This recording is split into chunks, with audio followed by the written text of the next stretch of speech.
Governor of Odisha, Professor Ganeshi Lal ji, Union Minister of Petroleum and Natural Gas and Steel, Sri Dharmendra Pradhan ji, Minister of Health and Family Welfare, Government of Odisha, Sri Nava Kishore Das ji, Member of Parliament, Sri Jwal Oram, Director of NIT Rourkela, Professor Animesh Biswas ji, members of the board, teaching and non-teaching staff, my dear students, ladies and gentlemen. It gives me immense pleasure to be here in the 18th convocation of NIT Rourkela. I feel delighted to know that NIT Rourkela is celebrating its Diamond Jubilee this year. This area of today's Odisha has been immensely rich in history and culture. It has been the cradle of scientific approach since early times. Built about 800 years ago, the Sun Temple at Konark is an example of perfect blend of art and science. I am looking forward to my visit to the temple tomorrow. It is listed among UNESCO's World Heritage Sites in India. Odisha is associated with the rebuilding of our nation after independence. It was here in Rourkela that one of my illustrious predecessors, Dr. Rajendra Prasad, the first President of India, dedicated to the nation the first blast furnace of a large steel plant in India. As one of the first industrial urban centers in India, the city has kept pace with modernization.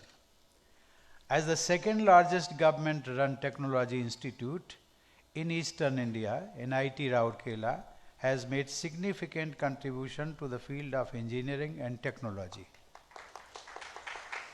For over 6 decades, this engineering college has been enriching the pool of technical professionals in the country. In 2002, it was given the status of National Institute of Technology. I am told that the young students are being exposed to innovative methods of providing engineering solutions to the issues facing our society and the country. I am pleased to know that NIT Rourkela has students from all over India and also from other countries. I am pleased to know that NIT Rourkela has students from 33 out of the total 36 states and union territories in India. I am told that students of 17 different countries are also enrolled in various academic disciplines. Thus, the community of over 7,000 students studying in this beautiful 700-acre campus represents rich diversity. It increases cross-pollination of learning and promotes understanding between different cultures. It also strengthens people-to-people ties between nations. Ladies and gentlemen, its 25,000 plus strong alumni has a large number of corporate leaders, academic and research institutes in India and abroad. I am sure that the alumni of this prestigious institute will be a source of inspiration for the students here. I am sure that students graduating today will strengthen the rich legacy of this institute. Dear students, graduation is an important stepping stone in your life. I am sure all of you have worked hard to reach this stage today. I am sure you are eager and excited to contribute to the world and bring about change in the lives of the people. Today, you are taking countless memories with you. I have been told that your vibrant campus is full of extracurricular activities. There are a large number of clubs engaged in debating, dramatics, music, and other cultural activities. I have also been told about some interesting names like mavericks, and pantomime. I have also been informed about the canteen, which is interestingly named as Hexagon. And the other canteen with the serious name, Homi Bhabha Canteen, has been naturally abbreviated as HB Canteen for popular uses. But beyond the little joys and sorrows you take away from here, there is a huge responsibility on each one of you to pay back to the society and the country which have contributed to your education and success so far. Some of you would be joining job responsibilities while others may pursue higher studies. The stage of life in which you find yourself today is usually full of dreams and aspirations on the one hand and uncertainties and apprehensions on the other. This is also the time to make major life decisions. Starting a new job, pursuing your dreams, supporting your family, or starting a new one. While doing all this, I urge you all to introspect. What are the values and principles you stand for? What is the kind of career you want to pursue? By far the most important point of introspection is what kind of person you want to become. I am sure everyone wants to be a good citizen, a citizen who always keeps the interest of the country uppermost in his mind. I would suggest that throughout your life, you should always look at the famous talisman of Mahatma Gandhi. I quote, "Recall the face of the poorest and the weakest man or women whom you may have seen and ask yourself if the step you contemplate is going to be of any use to her. Will she gain anything by it? Will it restore her to a control over her own life and destiny?" Unquote. I advise you to never judge your success only in terms of material gains. You don't have to limit yourself by the pressures of conventional notions of success and societal pressures. You need to figure out what you really want to do in your life. Choose to do what gives you satisfaction and meaningfulness. Do what takes you closer to your aspirations. Do what makes your families proud of you. Plan for yourself a fruitful and productive path ahead. Dear students, this is also a moment of joy and satisfaction for your families and friends, guardians and mentors who have been of immense support in your journey.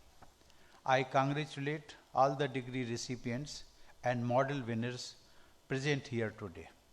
I am told that out of 7,116 students studying here, about 1,518, that is about 21%, are girl students. I noticed that out of 7 gold medals today, 3 have gone in to our girl students. As the President of India, I happen to be the visitor of about 150 central institutions.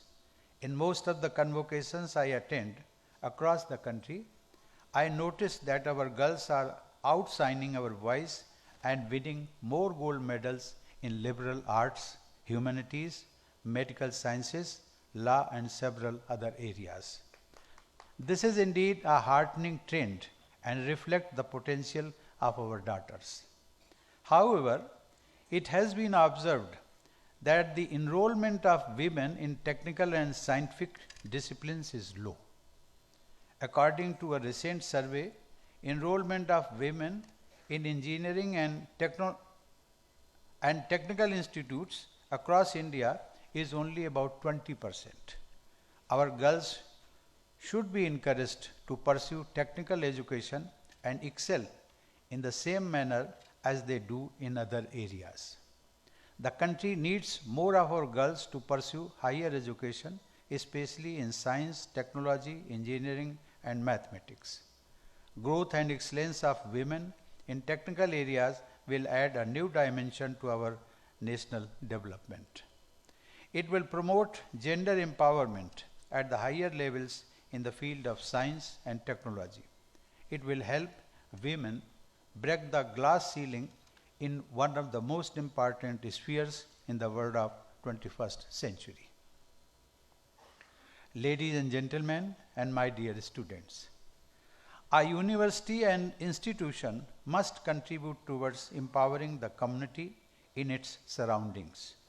I have been advocating for universities' social responsibility in the line with corporate social responsibility. I am happy to note that NIT Rourkela has adopted 5 villages as part of Unnat Bharat Abhiyan. I am told that NIT Rourkela is upgrading science laboratories and providing computer education in these villages. I am also told that a poverty alleviation research center at this campus works for the less privileged people of Kalahandi, Balangir, and Koraput region of Odisha. I appreciate you all for these commendable initiatives. I interacted with vice chancellors and directors of various central universities and institutions as part of the deliberations prior to implementation of the National Education Policy 2020. The policy envisions that engineering institutions should move towards more holistic and multidisciplinary education with increased emphasis on arts and humanities. I am happy to learn that NIT Rourkela has already adopted this approach to a certain extent. I am sure that you will take the process further and will also work towards implementing other salient features of the National Education Policy. One of the objectives of the National Education Policy is to make India a global knowledge superpower in 21st century.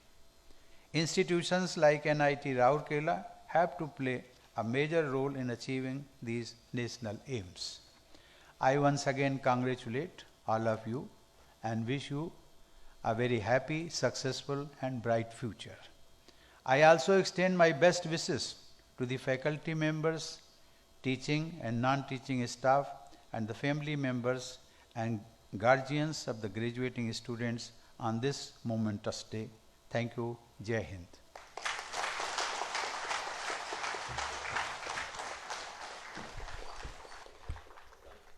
Ladies and gentlemen, kindly rise for the national anthem. जनगण मन अधिनायक जय हे